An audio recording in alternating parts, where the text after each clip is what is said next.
Greetings everyone, Mike here with Sci-Fi and more, and welcome back to the channel. And if you're new here, welcome to our Sci-Fi family. 4D Man, an eerie exploration into the realm of 1950s sci-fi with a healthy dose of scientific curiosity and the consequences born from it. So, let's get irradiated through an accidental experiment, walk through a wall, to get to our favorite media device and explore 4D Man. 4D Man, also known as the Evil Force in the UK and reissued as Master of Terror in the US, is a 1959 independent American science fiction film produced by Jack H. Harris, who also wrote the original screenplay, and directed by Irvin S. Yearworth Jr. The film stars Robert Lansing, Lee Merriworth, and James Congdon, and was released by Universal International. 4D Man centers around two scientists, two brothers, Dr. Scott Nelson and Dr. Tony Nelson. Tony discovers a groundbreaking process that allows objects to pass through solid matter by accessing their fourth-dimensional abilities, but finds the experiment initially unstable. Out of frustration with his personal and professional life, Scott, played by Robert Lansing, uses this device on himself. A critical aspect of the story here is Cargonite, a revolutionary and indestructible metal developed and perfected by Scott. This metal is vital to the plot due to its unique resistance to damage and ability to maintain its structure despite any external forces. The story introduces Cargonite as crucial when Tony's experiment leads to Scott gaining the ability to phase through solid objects, including this invulnerable metal. This power presents Scott with an ethical and existential dilemma. As Scott becomes the 4D Man, he faces the awe-inspiring yet ominous side of his abilities. The use of these powers rapidly ages him, forcing him to absorb life energies from others to survive, which makes him increasingly dangerous. As Scott's powers grow more unstable and dangerous, his brother Tony attempts to find a way to reverse the process to save him and prevent further harm. The story ends rather ambiguously, with the seemingly dying Scott claiming to be indestructible, struggling to phase through a wall to disappear from view. The end appears on screen, transforming into a question mark, leaving Scott's fate unresolved. What happened next? Not sure. There was never a sequel to this film.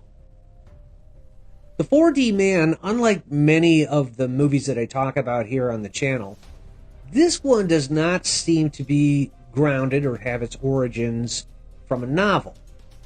However, the screenplay was crafted by Theodore Simonson and Ellsworth Freeman, and although it didn't originate from a novel, the film seems to be influenced by H.G. Wells' The Invisible Man. In both stories, the central character's extraordinary abilities lead to a dangerous desire for dominance, embodying the classic trope of the mad scientist. The film explores how the illusion of omnipotence can unleash destructive forces. The movie's basic story structure, however, seems to be rooted and influenced by Lambert Hillier's The Invisible Ray from 1936, where Boris Karloff's character, Professor Janos Ruka, gains deadly powers from the element Radium X. These powers enable him to kill rivals by touch, while at the same time deteriorating his sanity and health, which is controlled only by a temporary antidote. Additionally, the film also takes inspiration from contemporary scientific advancements in theoretical physics, exploring themes like fourth-dimensional travel and phasing through objects common in science fiction literature of the time. But what exactly is the fourth dimension? Well, the fourth dimension is an additional dimension beyond length, width, and depth, often used to describe phenomena involving four variables, including time. In the theory of relativity, for example, time is considered the fourth dimension. The term can also refer to experiences outside normal human understanding, like extrasensory perception, for example, which are sometimes described as the fourth dimension. In 1973, the Stanford Research Institute conducted a research project called the Jupiter Probe, a project where participants, including remote viewer Ingo Swann, attempted to mentally observe Jupiter before NASA's Pioneer 10 arrived. Using their minds in a fourth dimensional sense, participant Ingo Swann described the planet accurately, similar to what the spacecraft camera would capture a few weeks later. This practice, known as remote viewing, isn't really recognized within the scientific community, and it's viewed more as a pseudoscience due to issues like lack of controls, repeatability, vague results, and insufficient empirical evidence.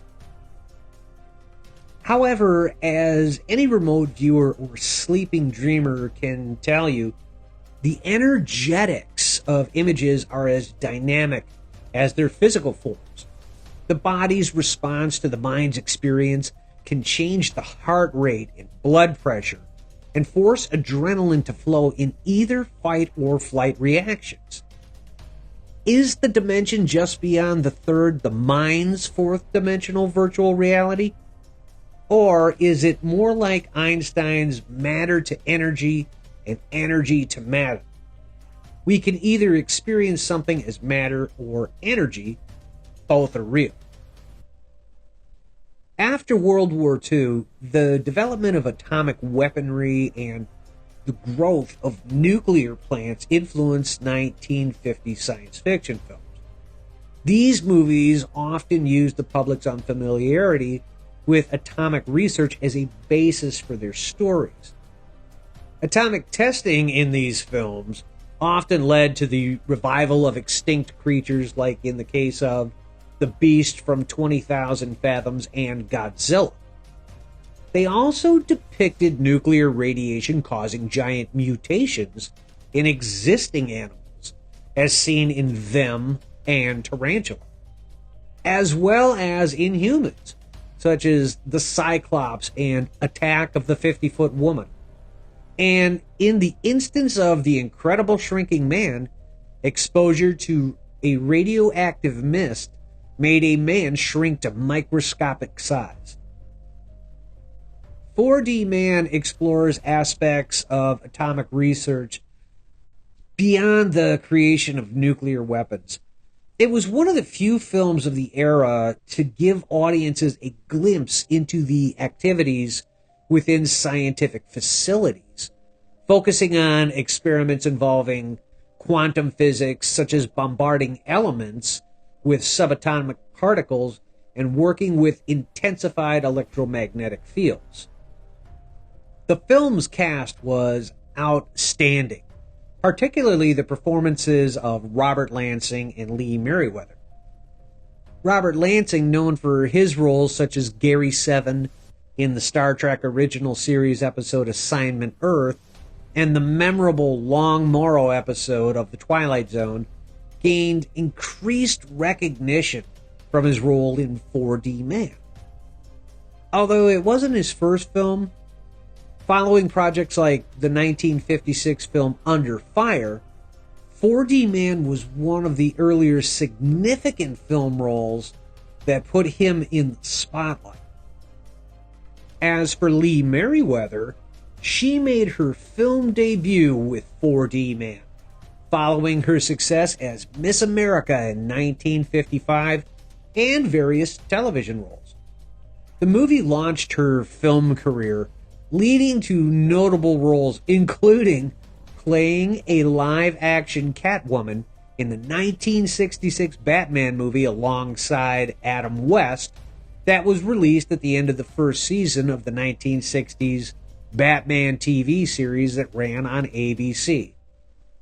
One of my two personally favorite Catwomen, Lee Merriweather and Julie Newmar from season 1 and 2 of the Batman TV series. I didn't audition for this movie. I don't understand how I got it. I always wanted to ask someone, and I never did. I said, how did I get the part? I have no memory of reading for the part, so I'm pretty sure they just offered it to me. Jack and I went on a tour promoting the film. Jack Harris and myself through Atlanta, through Georgia. It was a selling promotional tour for the film. It seemed to be, there are people who handle being a producer well. It sits on their shoulders well. It's just, oh yes, he's a producer. I mean, you just know. Well, Jack was that way. He just had that mantle that fit. And it's just, I thought he was a really nice man, and showed a bit that, well, I'm the producer, but not in a bad way. I mean, it was a nice, it was sweet. It was lovely. Robert Lansing was an unexpected but impressive choice for the Jekyll and Hyde type character role, delivering an engaging and modern interpretation of this classic stock horror film character. His performance was both visually and dramatically compelling, effectively conveying emotions through expressions and gestures without words. Lansing's expressive voice also added depth to the portrayal and was utilized for the film's opening narration.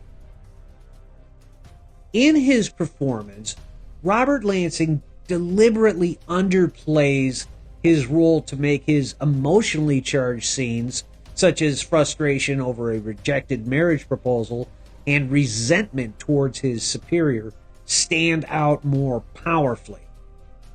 Despite his charismatic and enigmatic presence, which would have been well suited for science fiction, he was rarely involved in that genre at all.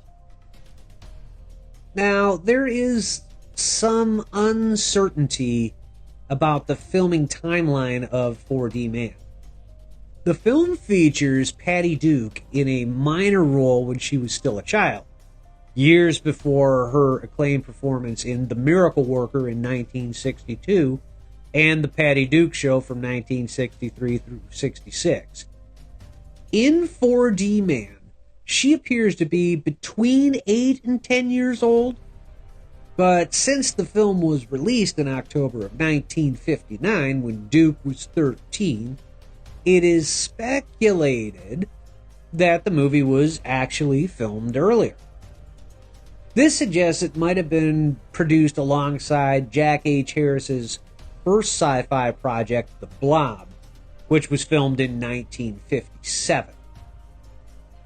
Possibly 4D Man was initially meant to be released alongside The Blob as a co-feature, but for unknown reasons, its premiere was delayed. Eventually, Universal International Pictures distributed the film in 1959, suggesting it may have been shelved temporarily. Now, all of this is just a theory. I was at a meeting in Scranton, Pennsylvania. I'm in the bus station. I look over the magazine with something to read, and I see a cover of a little magazine called Weird Tales, and it shows a man walking through a wall. And I thought, that's fascinating. And I called Shorty. Shorty was his nickname, Bigworth. And I said, I have an idea about a movie, but I can't quite understand what's so wonderful about it. He says, I'm glad you're paying for the call. I said, he said, what's the trouble? I said, well, I saw this magazine cover, and there's a guy walking through walls. And he says, oh, he says, that sounds like the fourth dimension. And I realized what the first, what the second, the third is length, breadth, and thickness, and the fourth is through, where the atoms of your body mingle in a flash so small you can't even measure it with the atoms in whatever you're penetrating, and that's why you could do it, if you figure out how, without making a hole in you or the wall. So I thought, oh, 4D Man, yeah. 4D Man was the second in a trio of sci-fi films produced by Jack H. Harris, along with The Blob in 1957 and Dinosaurs in 1960. This trilogy was notable for its imaginative variety and entertainment value, despite not being considered masterpieces of the genre. A distinctive feature of these Harris productions was their use of color, contrasting with the trend of filming most sci-fi B-films in standard black and white of the time. 4D Man had a modest budget of approximately $250,000, which influenced production choices such as opting out of more expensive techniques like CinemaScope. Originally, 4D Man was planned to be filmed in CinemaScope, which is a widescreen process that required specific and costly lenses. However, due to budgetary constraints, this plan was scrapped. As a relatively low-budget sci-fi film, producer Robert Kent and director Irwin Yearworth chose a more cost-effective filming method using a standard aspect ratio to stay within their financial limitations. Despite the confined budget, though, the special effects in 4D Man depicted Robert Lansing's character walking through walls very impressively for the time. These effects were achieved by using a combination of practical effects and camera techniques, including split screen to splice shots of the character on either side of the wall, matte paintings and overlays to create the illusion of transparency, and careful editing to seamlessly transition shots of the character approaching and passing through the walls. 4D Man relies heavily on convincing and competent special effects to support its fantastical premise. Although the effects and visuals are not extensively used, they are remarkably impressive. These practical effects were quite innovative for the time and helped provide the visual foundation needed to sell the idea of someone possessing the unnatural ability to phase through physical barriers. The special effects in this film are compelling, due largely in part because of the action and drama associated with them. For example, Scott's understated initial penetration of the metal block is contrasted by his panicked response when his fingers begin to turn gray from restricted circulation, conveying his predicament to the audience. In another instance, as he steals an apple, a simple projected line of white light represents the glass storefront window as he reaches through, effectively depicting the action. Additionally, a seamless effect is achieved when Scott's hand penetrates a mailbox without any apparent matte lines or optical effects, enhancing the realism. Dean Newman's ambitious makeup work for Robert Lansing's character, depicting the various stages of accelerated aging, is particularly noteworthy. In the final scene, where his makeup can be closely observed, it seems that Newman employs the traditional cotton buildup technique pioneered by legendary makeup artist Jack Pierce. Lansing's face is made to wrinkle and furrow during his performance, and although it might be slightly exaggerated, it is effective and works well for the scene. Additionally, the film again effectively uses the age makeup to portray Nelson's victims, whose life energies he absorbs.